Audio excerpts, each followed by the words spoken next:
everyone. So today we're going to practice how to graph exponential functions. So for a guided practice, it says, make a table of values for the function f of x equals 2 to the power of x and graph the function. So they want us to do two things. They want us to make a table of values and they want us to graph, okay? So this is our exponential function that we're going to be working with today. We know it's exponential because it's written in this parent function. It's written in this specific format. F of x equals ab to the power of x, where our a value is our initial value and our b value is our constant ratio.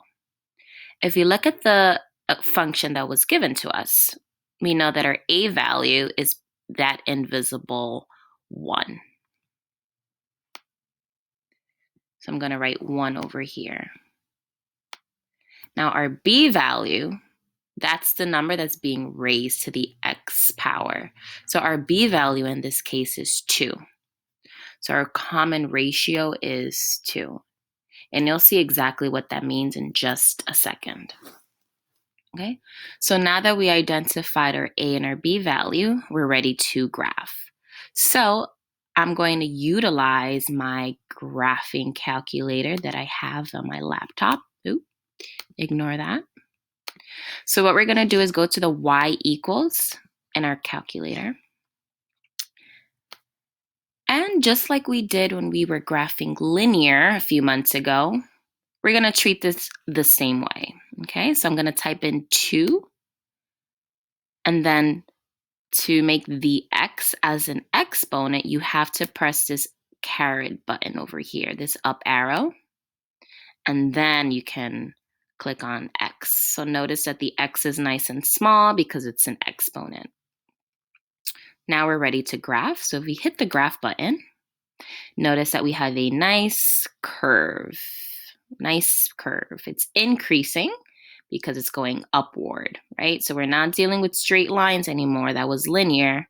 Now we're dealing with exponential. And it's exponential because it's rising pretty quickly. Okay?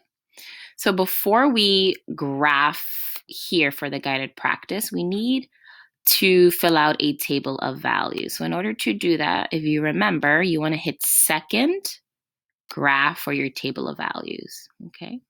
So here are all the values. And I actually already did it over here.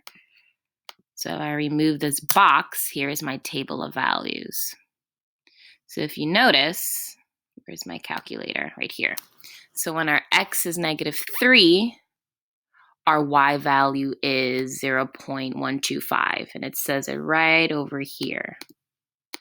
Okay. When our x value is -2, our y value is 0.25, which you see right over here where my cursor is, right?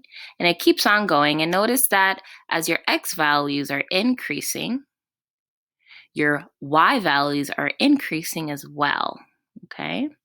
It's increasing because we know that the values are going up, right?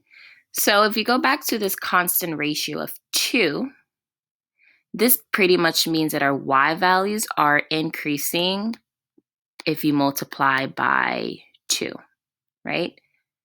0.125 times 2 gives us the next y value of 0.25.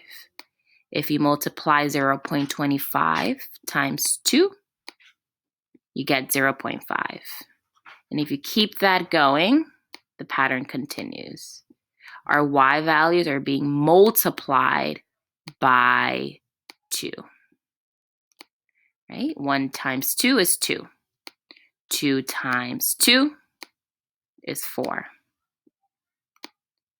4 times 2 is 8, right? So your numbers are being multiplied by 2. So that's exponential because your numbers are being multiplied. Now, if we check out our graph real quick, just trying to move that over. We have a nice graph over here. Okay, so all exponential functions are going to look like this. Okay, so that is graphing exponential